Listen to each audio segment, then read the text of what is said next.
अस्सलाम वालेकुम दोस्तों, आज मैं आपके लिए लेके हाजिर हुई हूँ हैरतों के पहाड़ तोड़ते जिस्म में सनसनी फैलाती खौफ और दहशत से भरपूर कहानी पुरअसरार हवेली।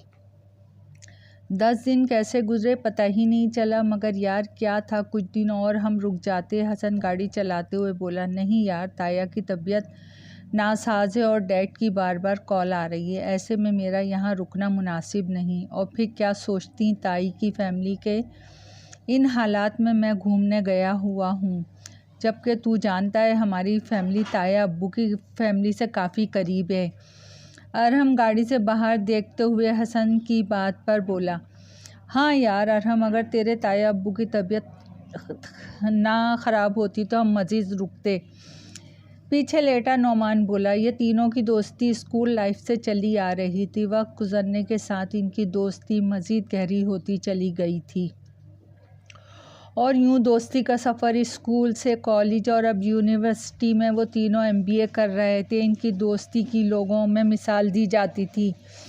इस तकून को तो यूनिवर्सिटी में बहुत से लोगों ने तोड़ने की कोशिश की, मगर कोई कामयाब ना हो सका, ना किसी चौथे को शामिल किया। इन तीनों का ताल्लुक़ एक अपर क्लास से था। यूनिवर्सिटी की छुट्टियां हुई तो उन्होंने नॉर्दर्न एरियाज़ में घूमने का इरादा किया।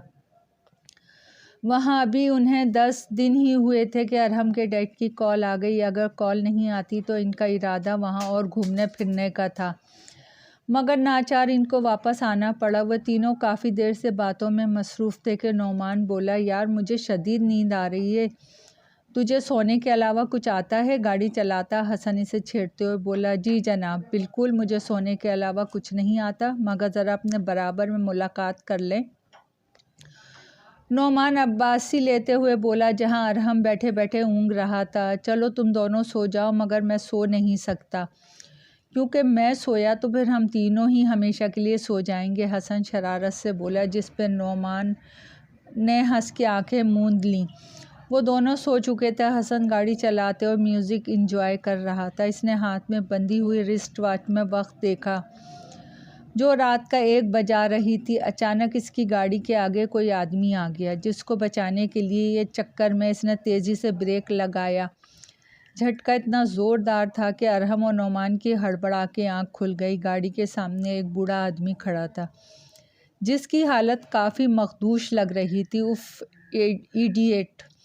हसन गुस्से में खौलता हुआ गाड़ी से उतरा। वो दोनों भी इसके साथ उतरे। बेटा मेरी मदद करो, मैं बहुत परेशान हूँ, मेरी बेटी की जान को ख़तरा है। वो इन तीनों को देखते हुए मलजई लहजे में बोला, चलो यार गाड़ी में बैठो। अरहम इस आदमी की बात को नज़रअंदाज करता हुआ इन दोनों को देखते हुए बोला, बेटा मेरी बेटी मर जाएगी, मैं तुम लोगों के आगे हाथ जोड़ता हूँ, इसको बचा लो। क्या हुआ है तुम्हारी बेटी को?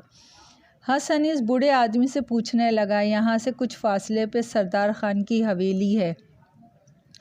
वो एक अय्याश और बदफितरत आदमी है। इसकी अपनी कोई औलाद नहीं। पिछले 6 साल से बीवी माजूर है और मलिक सरदार को अपनी दौलत का बहुत गुरूर है। अपने पैसों के ज़ोर पे वो जो चाहता है करता है। जो इन मुलाजमाओं पर नज़र रखता है, गंदी, इसको अपने मतलब के लिए इस्तेमाल करता है। मैं इस हवेली का पुराना मुलाजिम हूँ। मेरी बेटी सरदार खान की बीवी फिरदौस बेगम की खिदमत के लिए मामूर है, मगर कुछ वक्त से सरदार खान की मेरी बेटी पे नीयत ख़राब हो गई है और वो चाहता है कि अपना मकसद पूरा करे। मगर मेरी बेटी बहुत पाकबाज और नेक फितरत की है। इसने सरदार खान को इसके मकसद में कामयाब नहीं होने दिया तो सरदार खान ने मेरी बेटी को तहखाने में कैद कर लिया। मैं चाहता हूँ कि तुम लोग किसी तरह मेरी बेटी को इस जालिम इंसान के कहर से रिहाई दिलवा दो।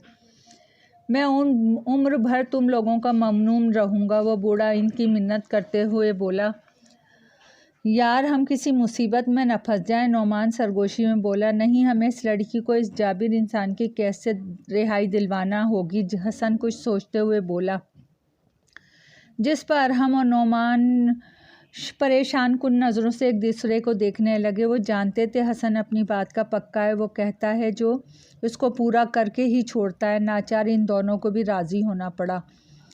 बैठो बाबा हमारे साथ। हसन गाड़ी में इस आदमी को बैठने का इशारा करते हुए बोला, मैं यही जाहिर करूँगा कि तुम लोगों की गाड़ी ख़राब हो गई थी। रास्ते में वो आदमी इन तीनों से बोला हसन, जिस पर हसन ने असबाब में सर हिलाया।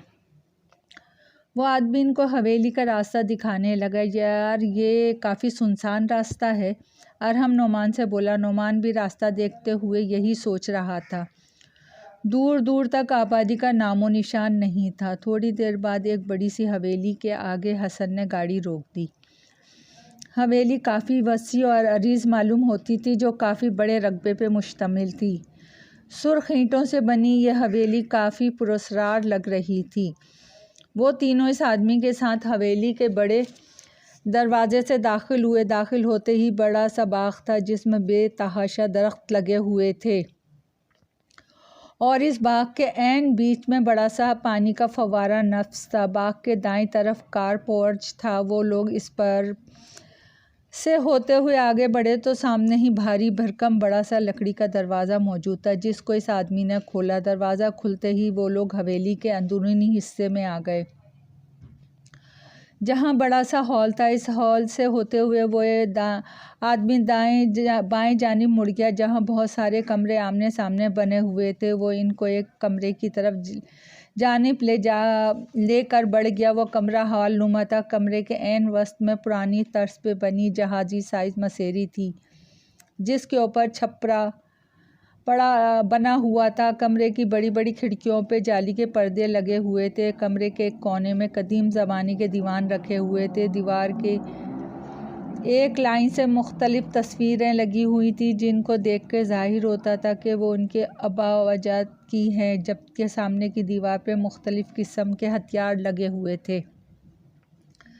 करमदाद, ये कौन लोग हैं? वो तीनों कमरे का जायज़ा लेने में मसरूफ़ थे कि भारी भरकम आवाज़ पर वो चौंके, जहाँ मसेरी पे एक आदमी बैठा हुआ था। वो इनके साथ खड़े आदमी से मुखातिब था। सरदार साहब, इनकी गाड़ी ख़राब हो गई है, मैं इनको यहाँ ले आया था। अच्छा किया, ये हमारे मेहमान हैं, इनकी खातिर में कोई कसर मत छोड़ना। सरदार खान इन तीनों को बगौर देखते हुए बोला। जाओ इनको कमरा दिखाओ करमदाद, सरदार खान बोला, जिस पर वो आदमी जिसका नाम करमदाद था इन तीनों को लेकर अपने साथ आ गया। वो तीनों को लेकर हॉल में आ गया, जहाँ वह हॉल के वस्त में सीढ़ियाँ बनी हुई थीं, जो ऊपर की जानिब जा रही थी। सीढ़ियाँ चढ़ के ऊपर बड़ा सा हॉल था। इस हॉल की दीवार पर शेर वगैरह की खालें लगी हुई थीं, जिससे ज़ाहिर होता था यहाँ के मकीन शिकार का शौक़ रखते हैं। हॉल के चारों तरफ बड़े बड़े कमरे थे। इन कमरों में बड़े बड़े बरामदे थे, जिनमें मेहराबी मोखे मौजूद थे। करमदाद इनको लेके एक कमरे की जानिब बढ़ा। कमरे का दरवाज़ा खोल के उन्हें लेकर अंदर आ गया। कमरे की बनावट काफ़ी कदीम लगती थी, मगर हर चीज़ शानदार तरीके से अपनी जगह मौजूद थी।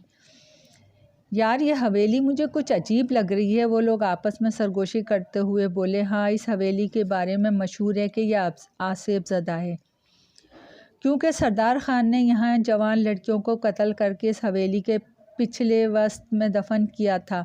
इसलिए इन लड़कियों की बेचैन रूहें यहाँ हवेली में भटकती हैं। करमदाद की बात पे वो तीनों एक दूसरे को देख के घबराए।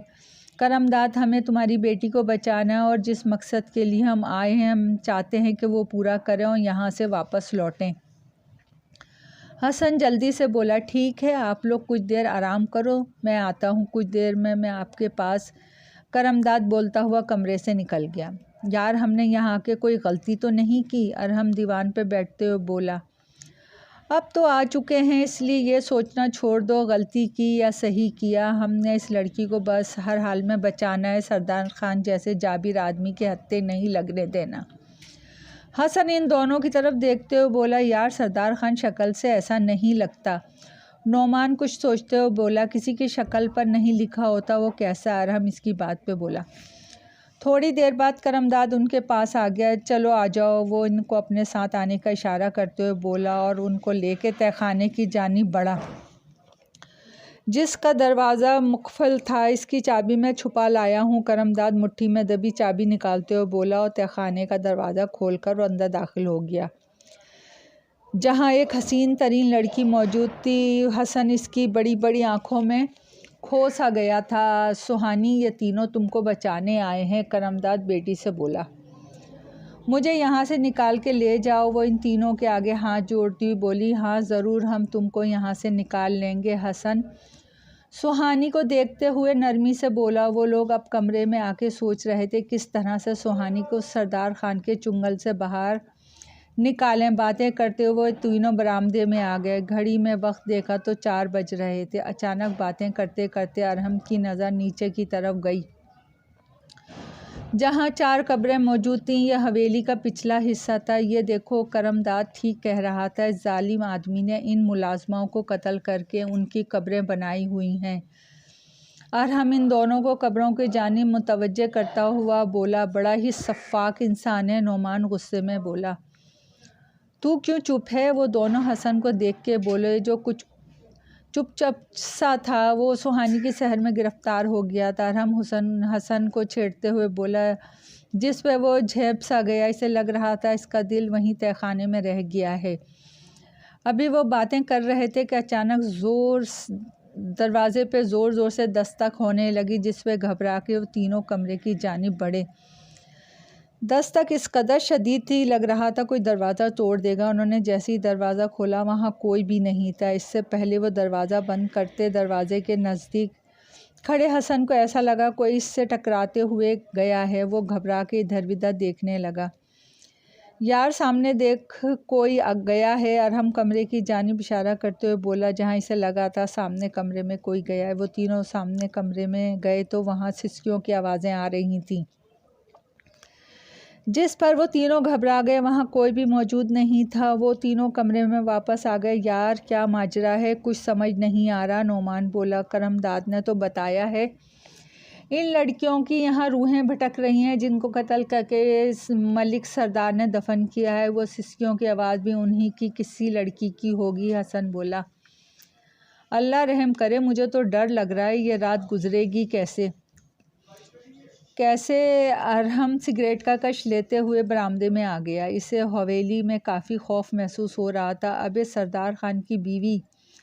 अरहम कमरे में झांकते हुए नोमान हसन को देखते हुए बोला। इसकी बातों पर वो दोनों भी बरामदे में आ गए। वो देखो, नीचे लॉन में इसकी बीवी ही होगी, क्योंकि करमदाद ने बताया था कि वो माजूर है और इस हवेली में सरदार खान और इसकी बीवी मुलाजमों के सिवा कोई नहीं है। अरहम की बात पर वो लोग नीचे बाग की जानिब देखने लगे, जहाँ व्हील चेयर पर एक औरत बैठी थी। मेरे ख्याल से हमें इससे के पास चलना चाहिए। हसन कुछ सोचते हुए बोला, तुम्हारा दिमाग दुरुस्त है? इसको शक हो जाएगा हम यहाँ किसी मकसद से आए। नोमान इसकी बात पर बोला, नहीं होगा, हम सलाम दुआ की गर्ज से जाएंगे, और क्या पता हमें इससे कोई मदद मिल जाए। वैसे भी बेचारी माजूर औरत है, बेबस ही होगी सरदार खान के जुल्म के आगे। हसन की बात पर हम इससे मुत्तफिक हुआ और वो तीनों नीचे बाग में इस औरत के पास आ गए। इस औरत ने एक निगाह इन तीनों पे डाली, चले जाओ यहाँ से वरना मरोगे तुम लोग भी। वो औरत आसमान को तकते हुए सर्द लहजे में बोली, हमें आपकी मदद दरकार है। हसन कुछ झेपते हुए बोला, जो नज़र आ रहा है वैसा नहीं है, और जो नज़र नहीं आ रहा है वही हकीकत है। मैं तुम लोगों की इस कदर मदद कर सकती हूँ कि तुम लोगों को बोल रही हूँ, यहाँ से चले जाओ वरना मरोगे। वो औरत अपनी व्हीलचेयर घसीटती हुई बाग के पिछले हिस्से की जानिब बढ़ गई। अजीब खब्तुल हवास औरत है। हसन तपकर बोला, यार, हमें यहाँ से चलना चाहिए, हम क्यों पराई आग में कूदें? नोमान और अरहम हसन को समझाते हुए बोले, इनको इस औरत की बात से खौफ आ रहा था, यार हमें भी मार देगा सरदार खान। नोमान हसन को समझाते हुए बोला, मगर हसन के सर पे लगता था सुहानी की मोहब्बत का भूत सवार हो गया। इनको इस हवेली से भी वहशत हो रही थी। इससे पहले वो लोग कुछ बोलते लग रहे थे, बाग में आंधी आ गई और हवा इस कदर तेज़ थी कि लग रहा था मौजूद वो दरख्त सब आज गिर जाएंगे। जाओ, चले जाओ यहाँ से। इन तीनों को अपने पास से आवाज़ आई, जिस पर वो उछल गए। अचानक तेज़ हवा में किसी के बैन करने की आवाज़ें आने लगीं, जो बुलंद होती जा रही थी। अरहम और नोमान ने ज़बरदस्ती हसन का हाथ थामा और इस हवेली से इसको लेकर आ गए। नोमान ने ड्राइविंग सीट संभाली और तेज़ रफ्तारी से गाड़ी चलाने लगा। ये क्या हरकत है? हसन इन दोनों पे बरहम होते हुए बोला, ये हरकत हमारी ज़िंदगी बचाएगी, वरना आपने ख़ुद भी मरने में और हमें भी मारने में कोई कसर नहीं छोड़ी थी। अरहम हसन की बात पे खफगी से बोला, इन लोगों को वहाँ से आए 1 हफ़्ता हो गया था, मगर हसन बज़िद था कि वो वहाँ हवेली जाके सुहानी को इस कैद से रिहाई दिलवाने के लिए, जिस पर रोज़ इन दोनों से बहस होती थी, आज भी हफ्ते की रात वो तीनों खाने के लिए रेस्टोरेंट में मौजूद थे। हसन ने फिर वही मौजू छेड़ा, यार तू समझ, तूने कोई ख्वाब देखा था, भूल जा, बस कर दे। नोमान इसे समझाते हुए बोला, यार किसी की जान बचाई जा सकती है, वरना हमारी वजह से वो बेचारी भी सरदार खान के हत्थे चढ़ जाएगी। हसन इनकी बात पर बोला, देख हम तेरी कोई मदद नहीं कर सकते, ना तेरे साथ जाएंगे, ना तुझे जाने देंगे। और हम इसकी बात पे बोला, ठीक है तुम लोग नहीं जा सकते तो ना जा, कितना मैं तो जाऊंगा। हसन कतईयत से कहते हुए खड़ा हुआ और अपनी गाड़ी की चाबी उठा के तेज़ी से होटल से निकल गया। ये पागल तो नहीं है? अरहम नोमान से बोला, इसका दिमाग ख़राब हो चुका है, इसको अपनी जान ख़तरे में डालने का बहुत शौक़ है। नोमान अरहम की बात के जवाब में बोला, चलो हम भी इसके पीछे चलते हैं। वो दोनों भी खड़े हो गए। क्या हुआ, तुम कैसे आ गए? हसन अरहम को देखते हुए बोला, जो आधे रास्ते ही में इसकी गाड़ी रोककर इसके साथ बैठ गया था। और ये नोमान कहाँ है? हसन पूछने लगा। वो आ रहा है, हमारे पीछे से कुछ काम पड़ गया था। तुम किधर जा रहे हो? अरहम इससे पूछने लगा। मैं कहीं नहीं, बस ऐसे ही सड़कों पे गाड़ी दौड़ा रहा हूँ, अकेले जाने की हिम्मत ही नहीं हुई हवेली। हसन हंसते हुए बोला, अकेले क्यों, अब हम भी तुम्हारे साथ चलो, और वैसे भी नोमान आ रहा है। अरहम बोला, मैं सोच रहा था रात के 12 बज रहे हैं, हमें पहुँचते पहुँचे रात के 2 बज जाएंगे, कल सुबह सवेरे चलें। हसन कुछ सोचते हुए बोला, नहीं यार बस अब चलते हैं, अभी तो तुम जाने का बोल रहे थे, अब क्या हो गया? अरहम इसकी बात पे बोला, नहीं बस टाइम इतना हो गया इसलिए बोल रहा था। हसन सेल फ़ोन में वक्त देखते हुए बोला, चलो यार कुछ नहीं होता। अरहम के हिम्मत दिलाने पे हसन ने गाड़ी हवेली की जानिब मोड़ दी। वो लोग जिस वक्त हवेली पहुँचे रात के 2 बज चुके थे। उनकी समझ नहीं आ रहा था हवेली के अंदर कैसे दाखिल हों। वो लोग हवेली के दाखिली दरवाजे के पास खड़े सोच रहे थे कि अरहम ने दरवाजे पे हाथ मार के देखा तो भारी भरकम दरवाज़ा खुला हुआ था। अरे ये तो खुला हुआ है। दरवाज़ा खुला देखकर हसन हैरानी से बोला। वो लोग आहिस्ते से अंदर दाखिल हो गए। अंदर हॉल में आने के बाद इनको किसी के कदमों की चाप सुनाई दी, जिस पर वो दोनों पलट के पीछे देखने लगे। वो लोग आहिस्तगी से दबे पांव तहखाने की जानिब बढ़ गए, जहां सुहानी कहती, देखो सुहानी, मैं तुमको बचाने आया हूं। हसन सुहानी के करीब आते हुए बोला और इसका हाथ थाम के तेज़ी से वहां से निकला भी। वो लोग नीचे हॉल तक पहुंचे थे कि अचानक सरदार खान की ज़ोरदार आवाज़ आई, कौन है यहाँ? मगर वो सुहानी को लेकर एक कमरे में छुप गया, जो शायद सरदार खान की बीवी फिरदौस बेगम का कमरा था। इस कमरे में खाली व्हीलचेयर रखी हुई थी। अचानक वो खाली व्हीलचेयर पूरे कमरे में तेज़ी से गोल गोल घूमने लगी। ये देखकर हसन की आंखों में दहशत आ गई। वो घबरा के अरहम की तलाश में नज़रें दौड़ाने लगा, जो अब इसके साथ मौजूद ना था। वो सुहानी का हाथ पकड़ के बाहर की जानिब भागा और हवेली के पिछले हिस्से की जानिब जाके छुप गया।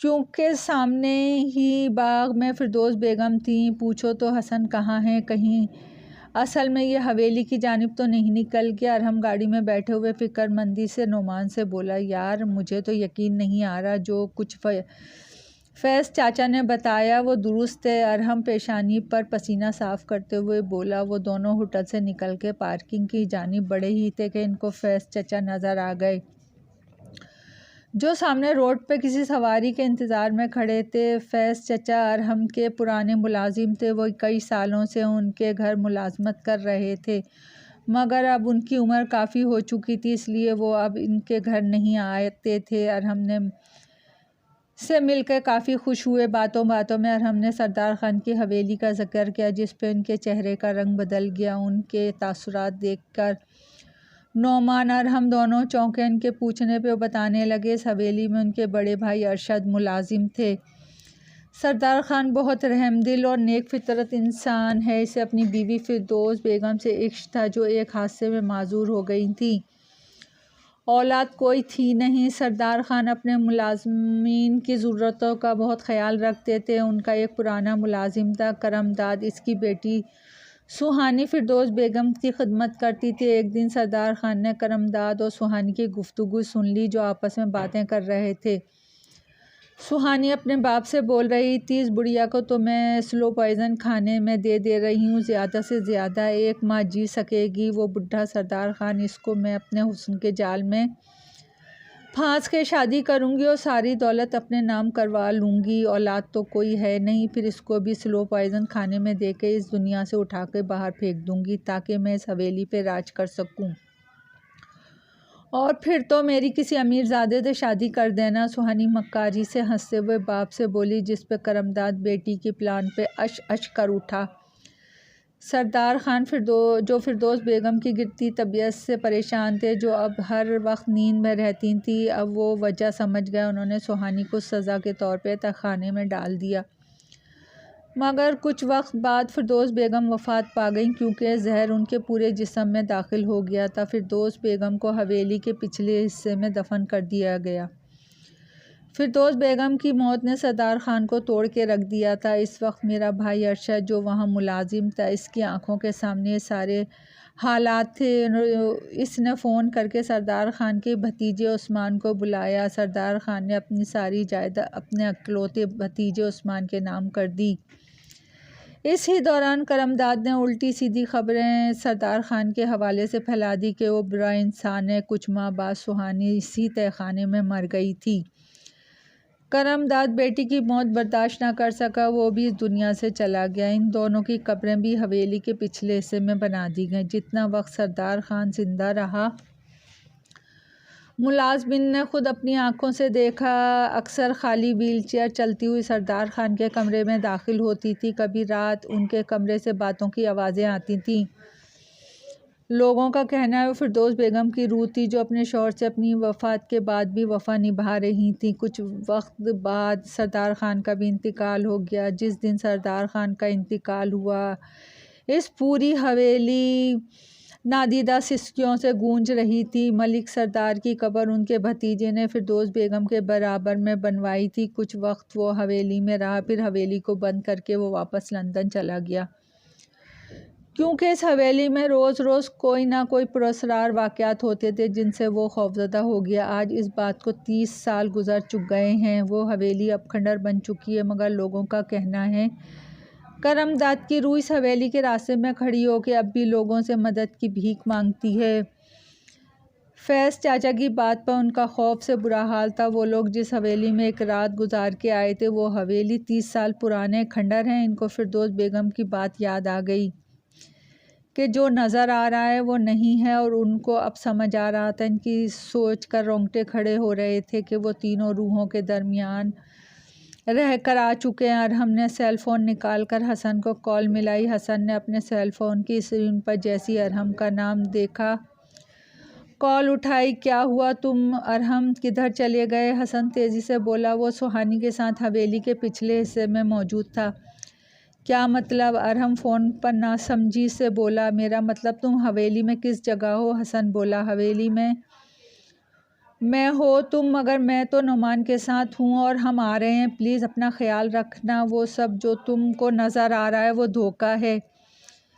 अरहम ने अपना ख्याल रखने की ताकीद करते हुए फ़ोन बंद किया और तेज़ रफ्तारी से वो गाड़ी चलाते हुए नुमान के साथ हवेली की रास्ते की जानिब बढ़ गया, जहाँ दूसरी जानिब हसन की रीढ़ की हड्डी में खौफ की लहर दौड़ गई। ये सोच कर के इसके साथ अरहम नहीं आया तो फिर वो कौन था जिसने इसे मजबूर किया यहाँ तक लाने में? तुम क्यों नहीं चले जाते यहाँ से? फिरदौस बेगम व्हीलचेयर पे इधर आती हुई ज़ोर से बोली, मैं सुहानी को आज़ाद करवा के ले जाऊँगा। वो निडर होके बोला, मरे हुए लोगों को आज़ादी नहीं मिलती। वो देखो सामने। फिरदौस बेगम सामने कब्रों की जानिब इशारा करते हुए बोली, जिसे देख के हसन के पैरों तले ज़मीन निकल गई।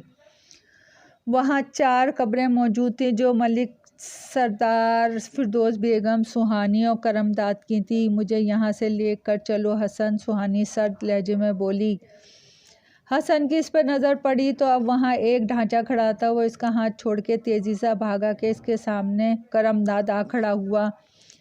नहीं जाने दूंगा, वो हसन को देखते हुए कुर्राते हुए बोला। पीछे से सुहानी की सिस्सियों की आवाज़ें। हसन ने खौफ के मारे दोनों कानों पे हाथ रख लिए थे। उसको लग रहा था आज वो मर जाएगा। धुंधलाई हुई नज़रों से इसने सामने देखा तो अरहम और नोमान तेज़ी से इसकी जानिब बढ़ रहे थे। चलो हमारे साथ, वो दोनों कुरानी आयत का विर्द करते हुए हसन को थामे हुए बोले कि फजर की अजानें शुरू हो चुकी थीं। तीनों ने घबरा के अपने चारों अतराफ नज़र दौड़ाई। हवेली जो रात इतनी आलीशान थी अब खंडर में तब्दील हो चुकी थी। वो लोग तेज़ी से वहाँ से निकल आए। आज इस वाक़े को इतने बरस गुज़र गए हैं, मगर आज भी वो तीनों इस पुरअसरार हवेली का सोचते हैं तो खौफ से इनके रोंगटे खड़े हो जाते हैं। दोस्तों, कहानी पसंद आई हो तो लाइक और सब्सक्राइब कीजिए। आपकी दुआओं की तलबगार।